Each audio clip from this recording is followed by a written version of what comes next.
وَلَقَدْ يَسَّرْنَا الْقُرْآنَ لِلذِّكْرِ فَهَلْ مِن مُدَّكِرٍ۔ اب یہ الہ کا ذکر آ گیا۔ الہ آئین ذہب، وہ کدھر گیا ہے؟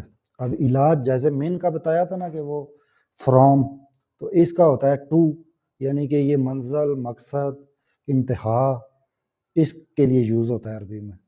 الہ آئین ذہب، تو اب یہ استاد پوچھ رہا ہے وہ کہاں گیا، یعنی اس کی ڈیسٹینیشن کیا ہے، وہ کہاں گیا ہے۔ ویئر ڈڈ ہی گو؟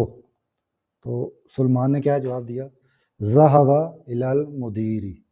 تو اب ذہب ہمارا فعل ہے، فعل ہم پڑھ چکے ہیں، تو یہ جملہ فعلیہ ہے، فعل سے سٹارٹ ہو رہا ہے، تو اب اس کا ہم فاعل ڈھونڈیں گے۔ تو فاعل اگر یہاں پہ ہوتا تو ہمیں اس کا رول پتہ ہے کہ وہ مرفوع ہے، تو فعل نصب اور فاعل مرفوع تو یہاں پہ نہیں ہے، تو پھر اسی کے اندر چھپا ہوا ہے ہڈن پروناؤن ہوا، اس کے اندر چھپی ہوئی ہے۔